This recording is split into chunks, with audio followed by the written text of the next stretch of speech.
Welcome to What Are You Sporting About podcast, a podcast about business, employment, sports, and entertainment to help educate, support, and guide you to your next level.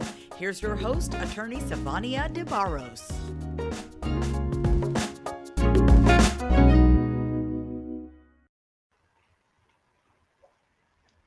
Hey everybody, I am back, Sivonnia DeBarros, the protector of athletes, and I'm so excited today because we're going to be talking about some good stuff. But look, I have a few announcements before we get in here. For those who don't know me, for those who do, here's a new reintroduction. I am the protector of athletes, founder and principal attorney of the S.L. DeBarros Law Firm. And guys, you know that I've written 2 best-selling books. One, What Are You Sporting About? Inspired this podcast with the exact same name. And here recently, Athletes Making Moves. But guess what? I've already announced this. If you're watching this live, you'll see the banner across my screen. Make sure that you send me your name and your email if you are interested in our upcoming new course, the Athletes Making Moves course. I'm super excited about this. This is going to be a way to further educate, inspire, and motivate athletes to create businesses that will protect them and pay them dividends in the future. So definitely text me at 773-377-5471 with your name and your email address. Now, without further ado, I have Miss Tracy Haraksin with me today, and we are going to talk about something that is so important, which I feel is often left off the table with a lot of folks. And so I want to give you a little kind of lead in to this conversation today because, you know, this podcast directly talks to a lot of athletes, and sometimes there are entrepreneurs who come onto this cast who supports athletes. And generally, what we see in the sports world is athletes get their first check, they sign their contract, and what do they go and purchase? They purchase a house that they possibly cannot afford, right? They go and buy expensive vehicles and jewelry and take their entourage on expensive dinners and dates and all kind of things. But what if there was a different way that you can spend your money that would pay dividends, that would gift it to someone who you truly care about? And that's what we're going to talk about today with Miss Tracy Haraksin. So let me give you a little bit of background about her, because if you had the opportunity to work with her like I have, and we'll dive into that a bit, she's going to provide you with a unique opportunity to strategize for your success. Tracy, along with her professional team, will work with you to envision a superior financial future, then help you step by step build towards that future. Tracy does this by showing you a clear picture of where you are today and listening to your concerns for tomorrow to meet all of your financial goals. She takes an uncommon approach towards helping her clients achieve long-term financial success. And much of the traditional financial plans and strategies utilized since the 80s have failed the American public. Breaking away from this model, Tracy creates a personalized plan beginning with a thorough understanding of their client's current situation. Then she helps them concretely envision a good life for the rest of their life.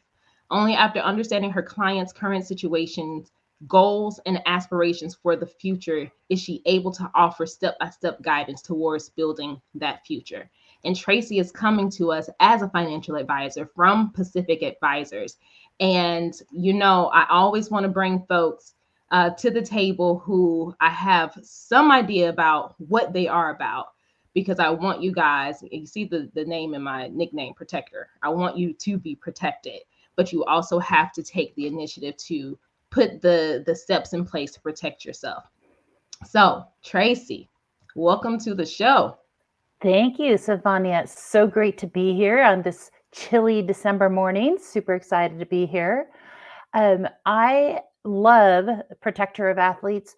One of my mantras is protect first. Protect first. Of course, in my world, that's protecting your money in various types of ways. But before I dive in, because I'm excited about the topic, and you know me, I'm just going to keep going, I have to say that I am affiliated with Guardian Life Insurance, and I am affiliated with Park Avenue Securities for all my securities work, and that this is for informational purposes only, and that every individual situation varies, and information should be relied upon only when coordinated with individual professional advice. Okay, we got that Good out of the way.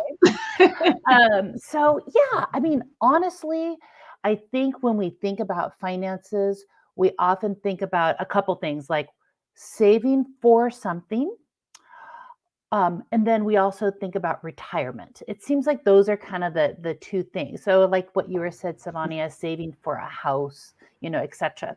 Now, when people get large sums of money, it's really important to think about that. And I'm going to get to your topic, Sivonnia, what we talked about, but I wanted to kind of lay a foundation of what we need to think about when we have cash. When we have cash, we need to think about where are we going to put it? How much should we put in each bucket? What is the exposure to risk that you have? How much is guaranteed? And how accessible is it? Like, those are the four things that I really think about when I'm determining a strategy for my clients. And I think it's important to understand all four of those. And one of the ones that we wanted to talk about today specifically was using a different kind of financial vehicle for legacy and also for saving for your children And before for their before we future. before we get to that, Oh, Tracy, yeah. I wanna dive in really quick with our question of the day. What are you Okay. sporting about?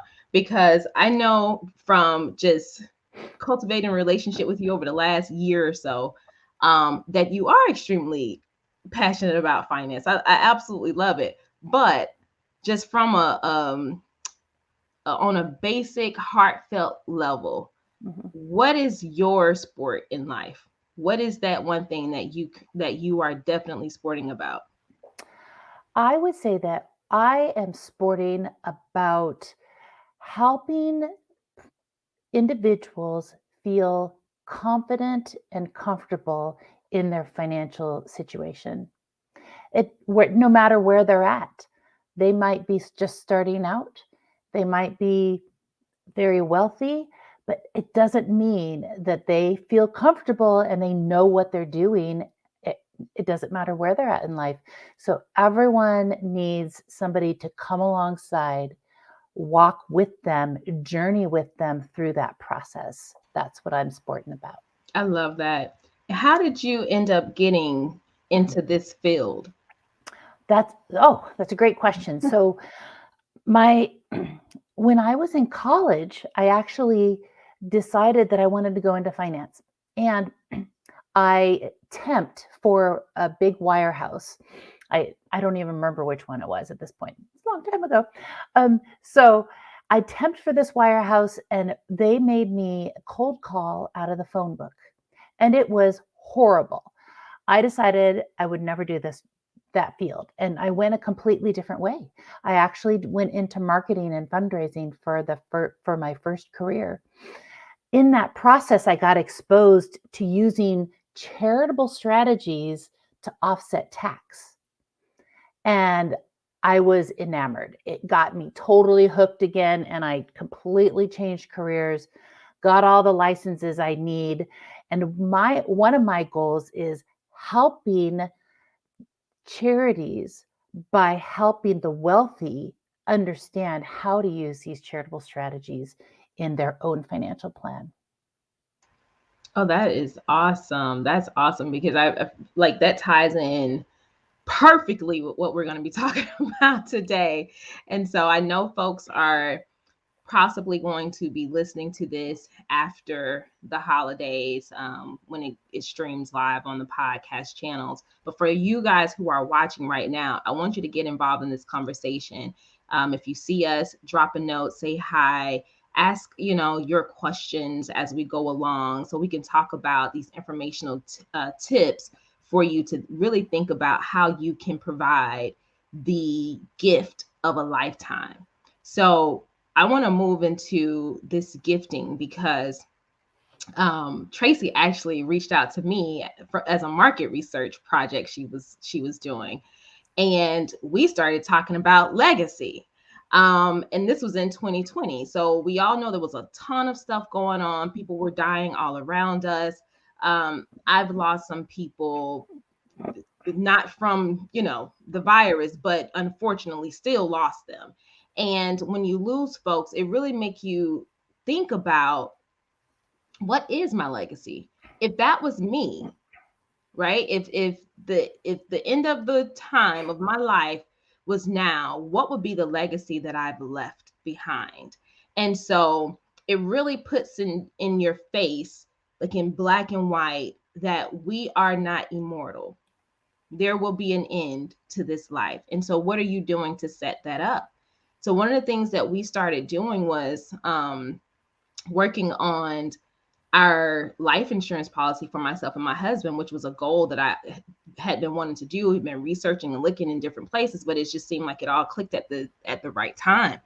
And so now recently we've gotten to a place where we have solidified a whole life insurance for our child. And so, Tracy, I want you to talk a little bit about how families, whether you're an athlete or not, if you are a small business owner, if you are someone who works for a company or organization, if you want to create your own business, what are some things that people can start thinking about to provide a gift of a lifetime for their children right now? That's a great question, Sivonnia.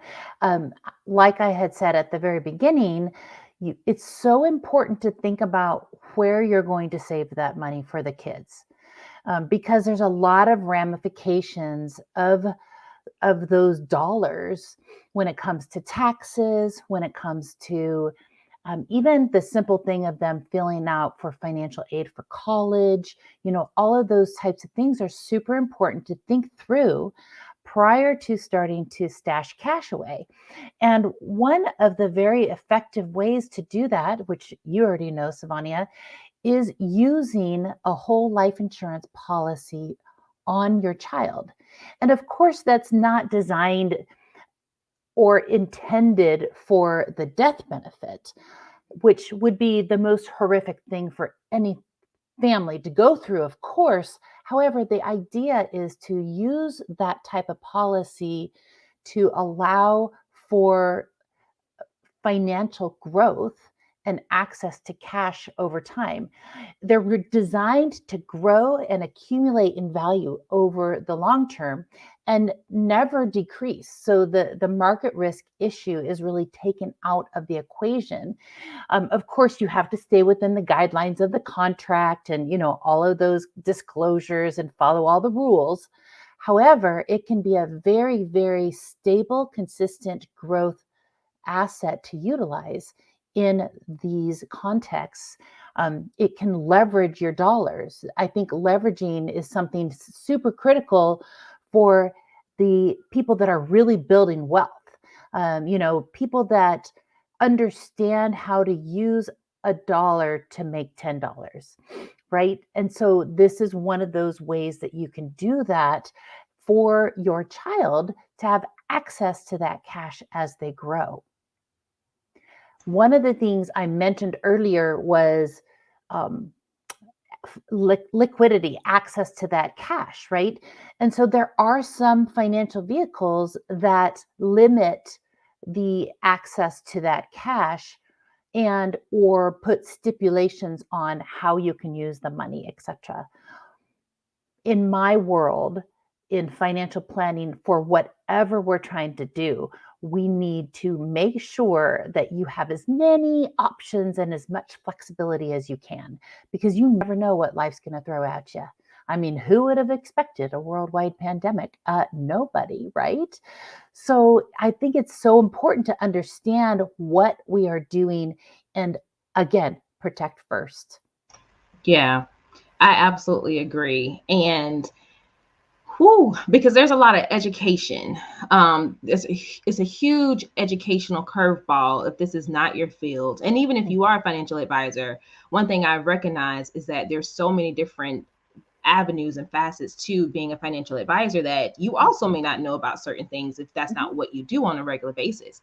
But one of my misconceptions, which brought us to creating a whole life insurance policy, and I want to talk more about that in a bit, but what brought us to that was having a discussion with you around Illinois' 529 plan. And so every state, well, most the states that I do know about, I know Florida has something similar, where you set up a college plan for your child. Mhm. So when they are college ready, they can pull from this plan to pay for college. And that was something that I threw out to Tracy. Now you came back and you said, well, look, what if he decided he didn't want to go to college and he wanted to use that money for something else? Well, then there would be a tax penalty for taking that money out and using it on something other than college. And so putting that money into a whole life policy plan, he can take it out for college, he can take it out for a house, he can take it out for marriage, he can take it out for travel, he can take it out for whatever he wants without the issue of a tax penalty. And I thought that was so just, I mean, like life changing, really, because folks already don't want to pay into a whole life insurance because generally it is much more expensive than doing something like a term life insurance policy. But you also don't want to invest your money into something that is more expensive if you can't even get the full value later.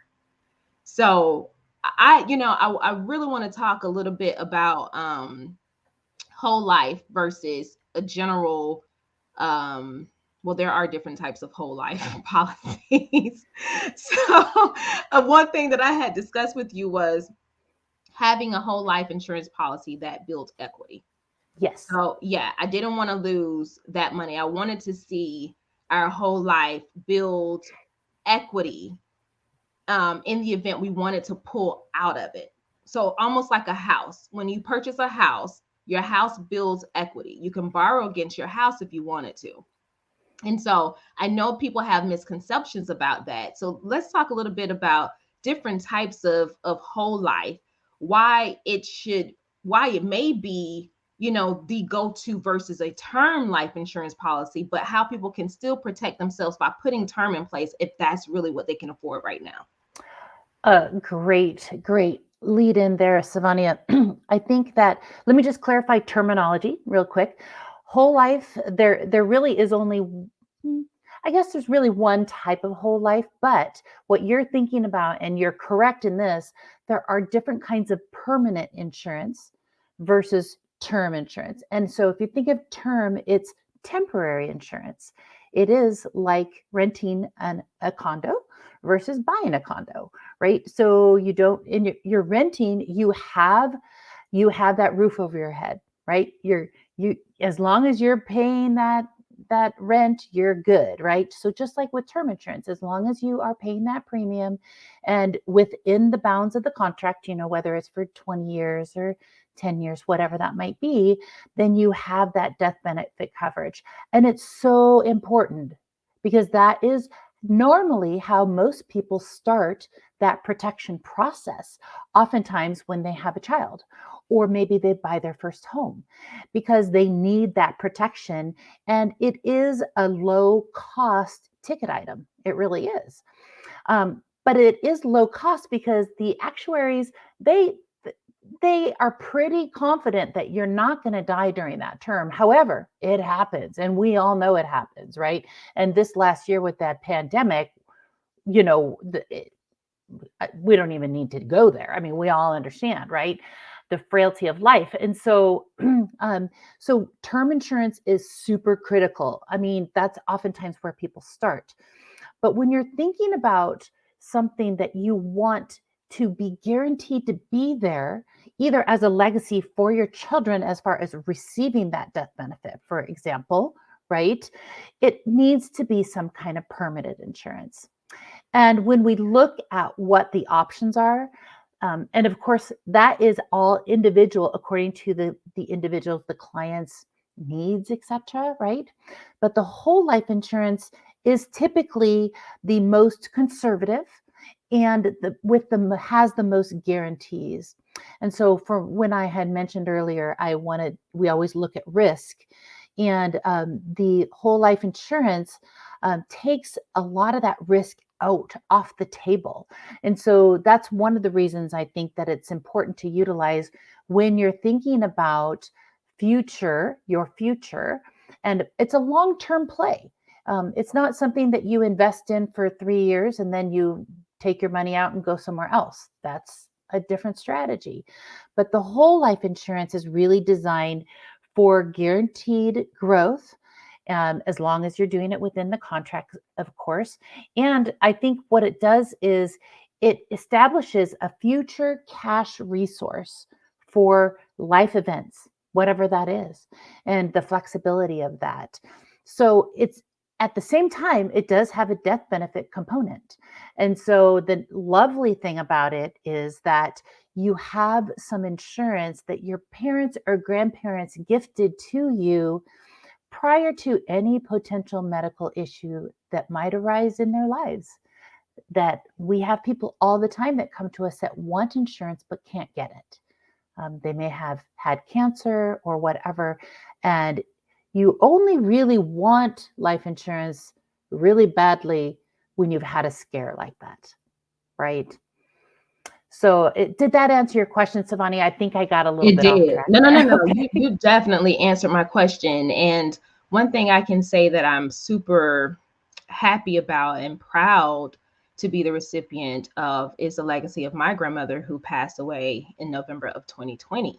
Because I always talk to her. She always talked to all of us about her legacy and the things that she would leave us and what's in her will. She would threaten us to take us out if we pissed her off.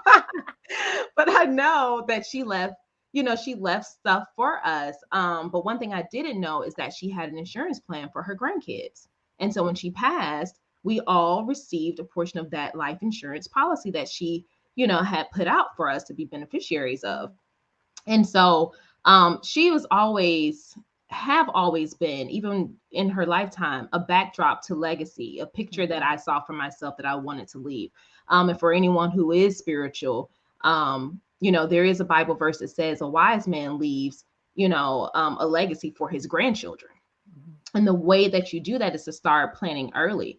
And so losing her was the thing that was like, okay, I got to just start making some moves, like not wait for things to happen, just start making some moves now, no matter how comfortable they may feel. But one thing that you educated me on, especially being an entrepreneur, owning my own business and putting something in place for our son was the disability waiver. Now, most entrepreneurs in business don't even take out a disability insurance, period. And so if they stop working, they don't get paid because they don't have a disability insurance policy in place. But I love that you educated me on a disability waiver for the whole life policy that we have. And I want you to explain why you talked to me about, educated me about this. Because I know folks need to think long and hard about it. Even if you don't get a whole life insurance policy, folks definitely need to make sure that they have disability insurance in place, especially if they own their own business. Very critical. I completely agree with you. And, here in California, where I am, we have state disability. However, it is very limited. And there are very few, I think there's only 13 states that actually have state disability. So it's very important because the likelihood of an individual being disabled during their working years is much greater than the likelihood of them dying prematurely. But people automatically think about life insurance more so than disability insurance. I think the interesting thing too is that 90% of disabilities are from an illness and 10% typically are from an injury. Where I think if the general public thinks about a disability, we often think about, some kind of an injury happening. Now that could be in the athletic community, that's a whole different level of concern, right? Yeah, So you had to check me on that too, because I was like, well, why would you put me for the disability waiver, not my husband? And he works around heavy machinery. And you said the same thing. He was like, well, that you're talking about physical disability. So we have to even educate ourselves from that perspective. Exactly.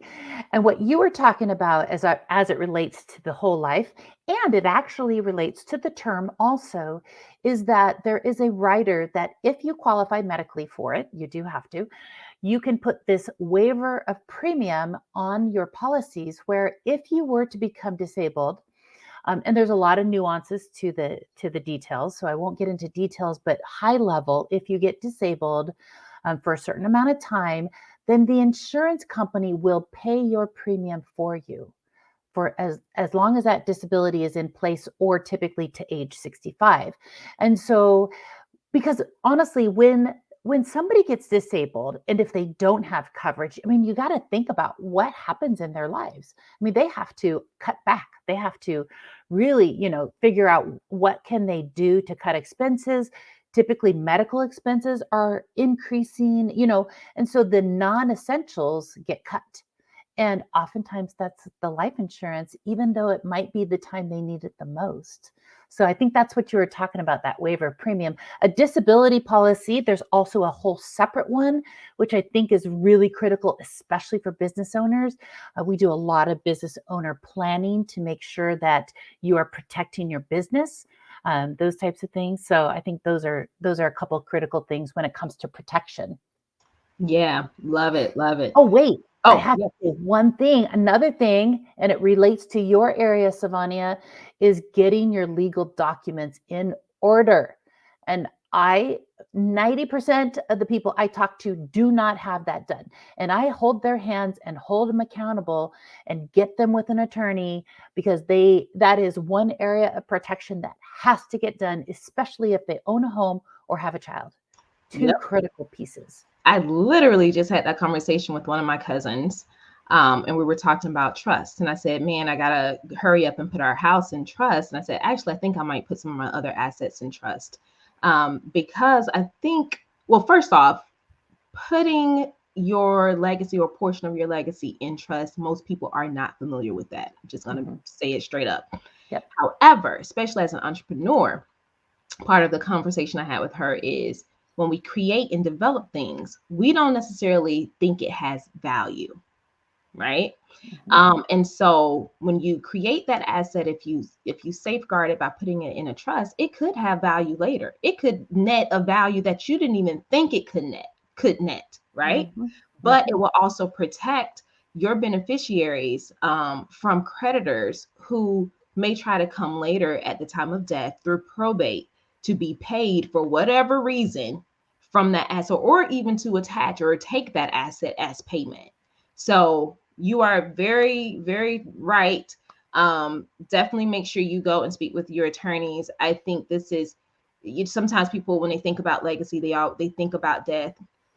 It is what it is. But you're also giving life, and so this is also, I think, a good conversation to have with lawyers. Not everybody have the best, perspective about lawyers and court and all this other stuff. But if you start early, if you start thinking about it early, it makes the process much easier. And you should always be looking over your information every, 6 months, or at least annually, to see if things have changed. Because if it does, you need to, redo your documents and continue that protection.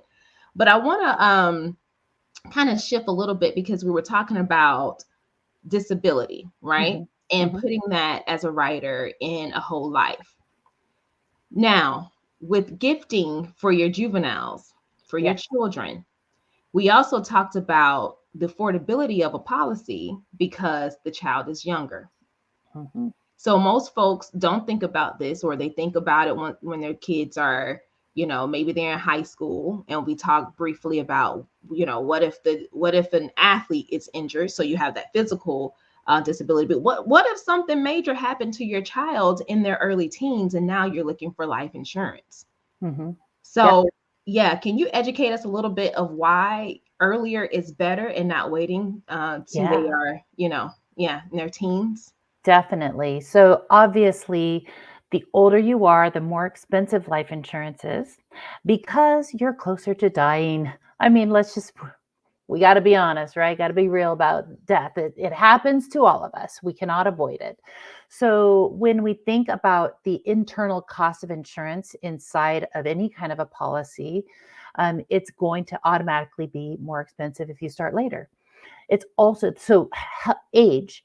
The other critical factor in determining cost is your health rating. And when you are a juvenile and under, I think it's, oh, probably should, but basically under about 15, it's like 14 and a half, you are still considered a juvenile in the life insurance world. So it's super easy underwriting for the most part. The parents typically will own the policy, and the insured would be the child. And so the cost is based upon their age and their health. And so overall, it can be fairly simple to get, depending on all those other nuances, those disclosures that I should probably be saying right now.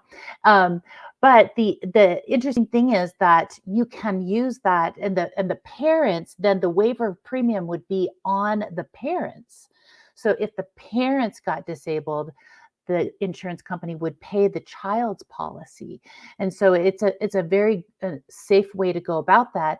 And I think it's important to understand that starting early also gives a good runway for that cash value to grow and to build.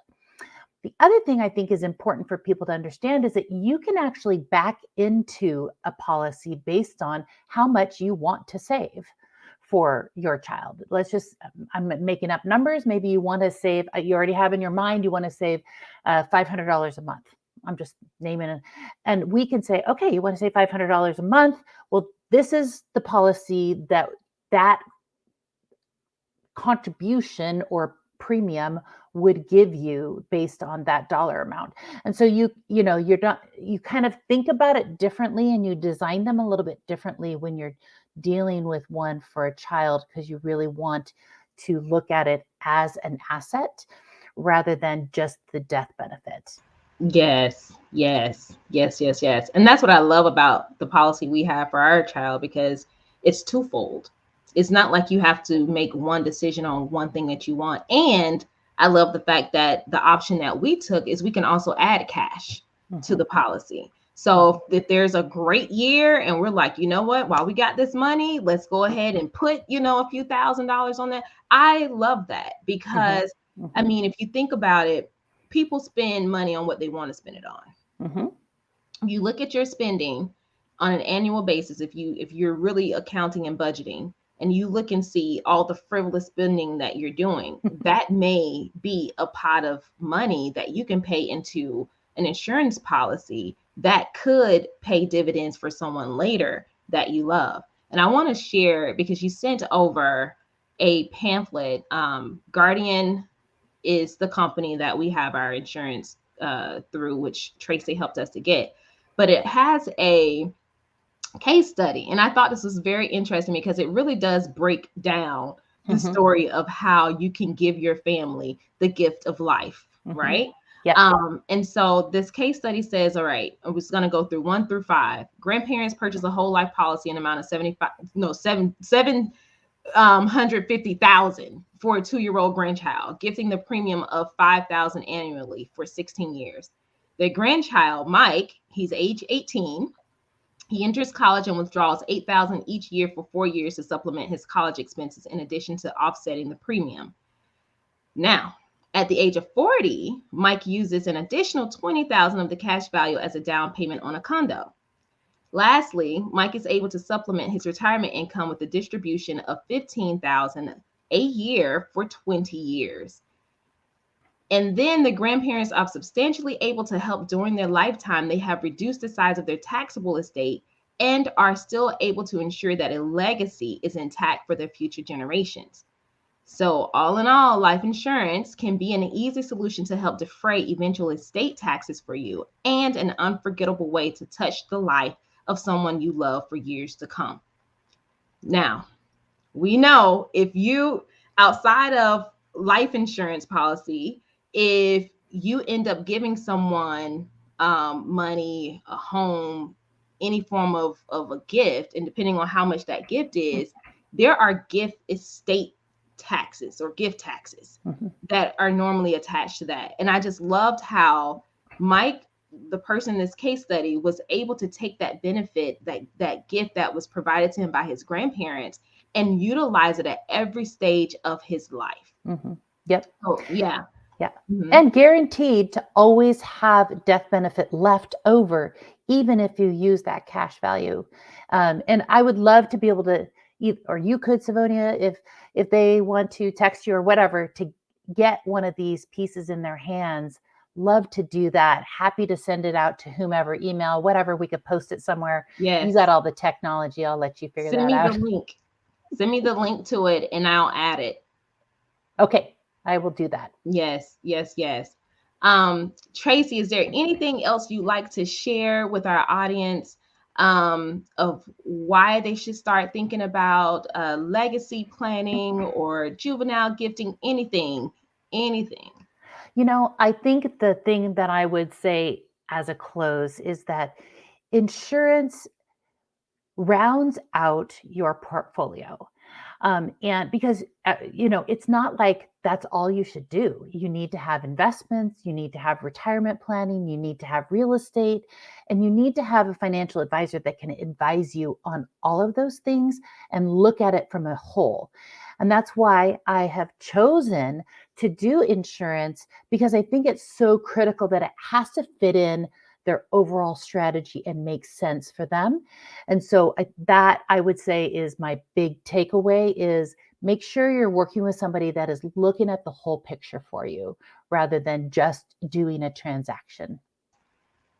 Yes, I absolutely agree. And I try to tell my business clients, don't go to folks who are just going to be taking an order like you're ordering off a menu. You need someone who's going to look at everything, like your entire plans for your life. And when you come to them, before you even come to somebody, you might want to sit down and really think about, what are my goals? What are my goals in 5 years? What are my goals in 20 years? And if I have a kid, what are my goals for them, to be a beneficiary for me in some respect? But Tracy, I love the information that you shared. And guys, definitely know that this is not individual advice. If you want individual advice, I recommend that you reach out to Tracy. I know she's on LinkedIn. Tracy, is there any other way that you would like to share your information for folks to reach out to you if they have any questions or want to set up a meeting? Sure. They definitely could find me on LinkedIn. I have a Facebook business page also. Now, my last name is kind of hard to spell, so you might want to write it down. But I'm sure that you could, I'm just going to give you my office phone number too. It's super simple, 909-447-8215. 909-447-8215. Give me a call. We could set up a complimentary 30-minute conversation and get you on track for a fabulous 2022. Yes. Thank you so much again for being here and educating us on how we can provide the right legacy for our kids, but also how we can go ahead and start setting up for a future that we want for ourselves. Guys, I know Christmas time is right around the corner. If you have not already, make sure that you go to prosportlawyer.com, get our best-selling book, What Are You Sporting About, and visit athletesmakingmoves.com so that you can get your athlete and your family the gift of a lifetime, which would be helping them to manage and monetize their name, image, and likeness while also protecting it. It is always my pleasure to come to you, educate you, bring individuals to you who will give you the real, okay? So until next time, I will check you guys later. Bye. Thanks for joining us this week on What Are You Sporting About podcast. Make sure to visit our website, prosportlawyer.com, where you can subscribe to the show in iTunes, Stitcher, or whatever your favorite platform is, so you'll never miss a show. And while you're at it, if you found value in the show, we'd appreciate a rating on iTunes or iHeartRadio. Or if you'd simply tell a friend about the show, that would help us out too. If you like the show, you might want to check out our book, What Are You Sporting About? Attorney Sivonnia DeBarros is available for private consulting at sldebarros.com. And remember, we're here to educate, support, and guide you in your journey to success, because we're all sporting about something.